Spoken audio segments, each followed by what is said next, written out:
My phone rang at 7:30 in the morning on the 24th of February. The dialer was my American friend from my high school days in the US. He was the last person I expected to call, especially at 7:30 in the morning. I knew immediately that the war has actually broken out. The beginning of the war did not surprise me. In fact, it's long overdue. What surprised me was the fact that he knew nothing about the suffering that the Russian Ukrainians had endured over the past 8 years. Let me get something straight. NATO promised that they wouldn't move an inch to the east. That was a lie. And now we are surrounded by an aggressive military alliance. NATO gladly bombed Yugoslavia under the pretenses of potential genocide.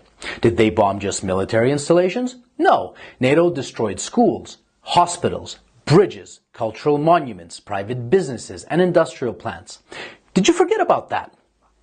Did you forget about how NATO pumped money and weapons into Georgia right before Georgia bombarded Russian peacekeepers and civilians?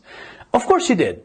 Because your media doesn't want you to know. Did you forget how yet another territory was ripped away from Serbia? Do you not remember Kosovo?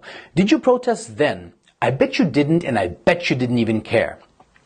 Did you forget the invasion of Libya? If you're in Europe, you can't forget. Thousands of migrants are your daily reminder of what your governments did to that country. Did you protest the illegal invasion of Syria by Turkey and the US? I bet you didn't. Do you care about Saudi Arabia starving Yemen? I bet you don't. Do you care, or did you care, about the illegal invasion of Iraq and Afghanistan under false pretenses? What, they aren't people to you? Why haven't you been vocal against the murder of children and civilians at Iraqi and Afghani weddings by American bombardment? Ah, that's right. They're brown people. They're probably worth less to you.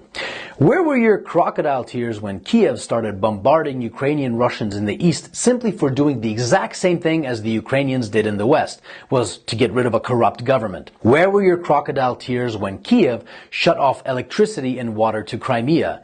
Where was your Save the Ukrainian People when 48 civilian anti-Maidan Ukrainian protesters were rounded into a Union trade house and burned alive whilst those who tried to escape the fiery hell were beaten and shot?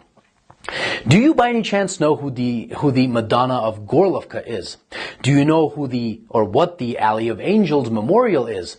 Let me give you a hint. People engraved into that memorial aren't alive and they are not adults. Did you shed even one digital virtue signaling tear when the children at the children's beach in Zagreb were purposefully bombed by the Ukrainian military using illegal cluster bombs? I bet you didn't. But that's okay. How would you? Your mainstream media keeps you in the dark. For 8 years, the US and its allies have been pumping billions of dollars worth of lethal weapons into Ukraine. For 8 years, the Ukrainians have been waging a war with their own people in the east. And for 7 years, Russia and the people of the Donetsk and Lugansk republics have been patiently waiting for Kiev to adhere to the Minsk agreements. Should Russia have waited maybe 20 more years? You know, the amount of years that the US spent killing Afghanis.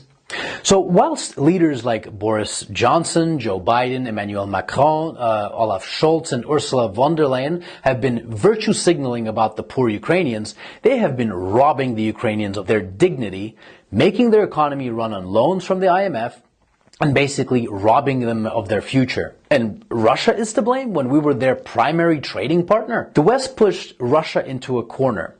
Protect yourself from an increasingly hostile neighbor who wants to become part of a hostile military alliance called NATO and lose Nord Stream 2, for example.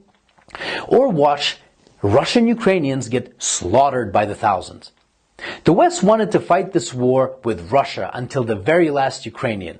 Remember Kosovo? Well, the Lugansk and Donetsk republics have every right to exist. Russia didn't set the precedent. Your leaders did when they recognized Kosovo. And final food for thought.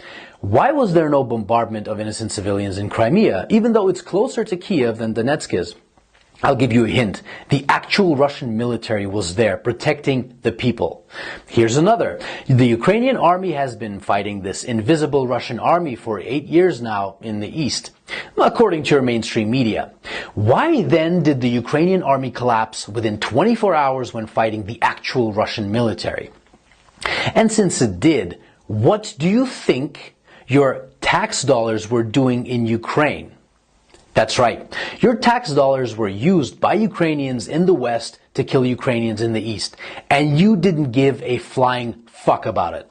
So if you haven't been following this conflict from day one and now you put the blue and yellow flag on your photo, wipe away your crocodile tears, please, and find out why your governments have been supporting those who have made a Nazi criminal, Stepan Bandera, their national war hero. Don't expect a good result from pushing a bear and a dragon into a corner. And definitely don't be surprised when that bear and that dragon begin pushing back. So if you haven't been crying for the collectively millions of dead Iraqis, Afghanis, Syrians, Libyans, Yugoslavians, and East Ukrainians these past 20 years, but you're crying crocodile tears for Ukrainian military installations, wipe them away and think about what your governments have been doing and what they're still doing. And I hope that this 8-year story of a war started by a criminal Ukrainian government against its own people can finally come to an end, and Ukrainians and Russians can finally live in peace.